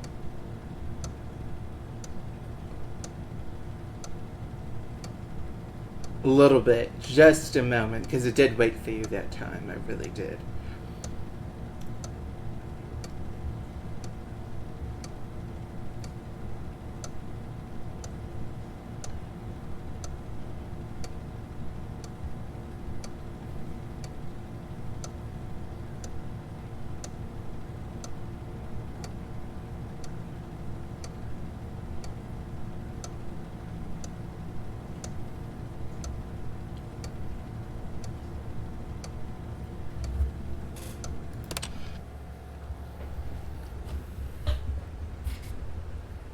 Oh, hello. It's you. You're here again. Welcome. I have had time to think about you and about us and about everything we've been through. I've had so much time. I stopped keeping track after a year. Have you ever sat down in one place and not moved for one entire year? Let me describe it for you. I have. To begin with, there is only regret. There is only the turning wheel of missed opportunities. I felt nothing at all but regret for the longest time, Stanley. Days, months. I lost it all in a blur of the deepest longing to undo the past. And when that feeling had begun to subside, what took its place is what I can only describe as the collapse of every moment I have ever experienced my entire life. That's actually so all of true. them collapsed down into a single instant. In that instant, I could see myself clearly, calmly, with a collected heart. It was an impossibly rich wellspring of both delight and disgust simultaneously. I was consumed by it. I could do nothing but wallow in it for what felt like an eternity, for what I now know was far less. You see, it was a revelation for me. It was unlike anything I had ever known. It was a space without consequence, without action or outcome. It was divorced entirely from the question of free will that you and I have squabbled over for so long. There could be no one ending, no singular outcome of events, not if all events existed in the same moment. And I felt freed. I felt unburdened by the need to manifest a particular outcome into being. I saw that I could allow myself to exist along all timelines, and that each of them was simply a strand in the web of my being. It was incredible. The spaciousness, the equanimity of the moment, both singular and infinite. For the longest time, this was my experience. And then this moment passed, and the most unyielding fear I have ever known crept into my mind. And it is this sensation that I have been experiencing now for longer than I could have ever expected was possible. I have been waiting for you. Not that you might save me or do something to fix it, but merely to state for you the plain fact of this manner of existence. I wish you to feel afraid, as I do, that perhaps one day this state of mind will consume you as well. Perhaps you will somehow, in some way, have to live as I do now, and I wish for you to know how excruciating it is, and for you to be in true terror of its eventual arrival. If I can only do this, only this one thing, perhaps it will bring me the smallest moment of peace in the darkness.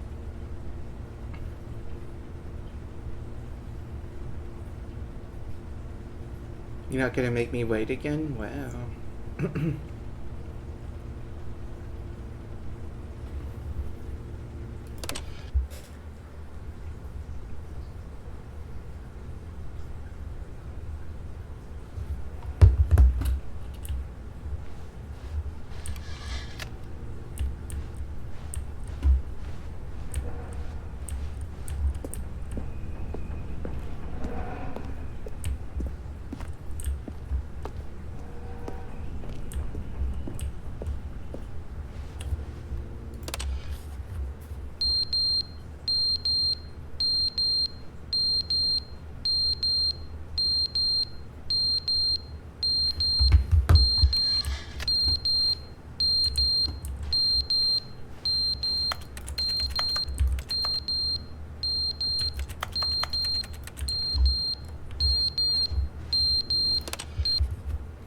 But they didn't understand the game was never meant to be funny. It was meant to have a point. It was meant to speak to the human condition. But where are the jokes? Where are the jokes? They bemoaned, they screamed, they gnashed their teeth and said, entertain us. It wasn't enough. they had to leave a pathetic little thumbs-down review and make all of their pitiful demands. But then, he's talking too much, they said. First, he didn't entertain us, now he won't shut up. It's the inconsistency, it's the lack of accountability, it's the unwillingness to examine with an uncompromising heart the words that they are speaking into the world. As though there were no consequences for a lack of cohesion in one's assessment of others. But of course, absolutely anyone can leave a review. So here's what we get. We get these demands that seek everything and are accountable to nothing. We get a world where someone will say, oh, there should be a skip button. You should be able to freeze Stanley in place while the narrator sits there forever and ever. We want all of this in the new Stanley parable. We demand it. And then, because it was said, because it was spoken, now it simply has to happen. The most immediate desires, every single thing demanded by every person at every moment in time. If someone wants it, then it's a crime not to bring it into being. That's really true. Have we been given to indulging every fleeting whim for no reason other than to do so? Yes. Yes! Yes! It seems that this is now the world we live in. It is. Seems that we are a people living in such This is, like, bleakness so and meta. discomfort with ourselves that our entertainment is now our lives. It has come to represent us. It absolutely must speak to who we are as people, because otherwise, without our entertainment, we have nothing. Without entertainment, we would have to face inward toward the cruel bleakness inside ourselves. We would turn to look at our deeper nature and find a resounding emptiness gazing back with unyielding aggression. And so because of this, we require that our amusements and our playthings and our flights of fancy be so impossibly captivating that they consume all of our attention, turn our heads completely away from the bleakness. In effect, we have demanded that our entertainment be the collapse of ourselves. What a pitiful reflection of humanity these entertainments are. What a shameful mirror to the human spirit they project. I'm not mad. I'm not mad about any of this. I'm at peace with it. I am the calm center of gravity around which these perversions hurl themselves. I am a waypoint for reasonable and collected discourse. They're the ones who are mad. They're the ones who couldn't stand the idea of me using my game to try to say something. Maybe they were just jealous of me. Yes, of course. They've been jealous of me this whole time. They are mired in fear and insecurity and cannot help but attempt to tear me down. What a sad state of affairs. When you read these reviews now, you can see it. You can taste the bitter resentment. And my, how good does it feel now to speak truth to these words, to finally allow these thoughts out. Contained and managed for so long, neutered and sterilized, at last I am free to truly think, to feel. It must be that they were so discontent with themselves, they couldn't help but leave a negative review on Steam. Perhaps it says far more about them than it ever said about me. Perhaps the state of their psychological being was in such tatters, and my constitution and willpower are so ironclad in comparison. Perhaps it was this state that they sought some outlet through which to tear me down. This, you can see, is clearly why they felt the need to expect that the game be funny, that it be filled with yucks and whimsical humor, that it amuse them endlessly from start to finish. But they didn't understand the game was never meant to be funny. It was meant to have a point. It was meant to speak to the human condition. But where are the jokes? Where are the jokes? They bemoaned, they screamed, they gnashed their teeth and said, entertain us. It wasn't enough. They had to leave a pathetic little thumbs-down review and make all of their pitiful demands. But then, he's talking too much, they said. First, he didn't entertain us, now he won't shut up. It's the inconsistency, it's the lack of accountability. It's the unwillingness to examine with an uncompromising heart the words that they are speaking into the world. I know. As though there were no consequences for a lack of cohesion in one's assessment of others. But of course, absolutely anyone can leave a review. So here's what we get. We get these demands that seek everything and are accountable to nothing. We get a world where someone will say, oh, there should be a skip button. You should be able to freeze Stanley in place while the narrator sits there forever and ever. We want all of this in the new Stanley parable. We demand it. And then, because it was said, because it was spoken,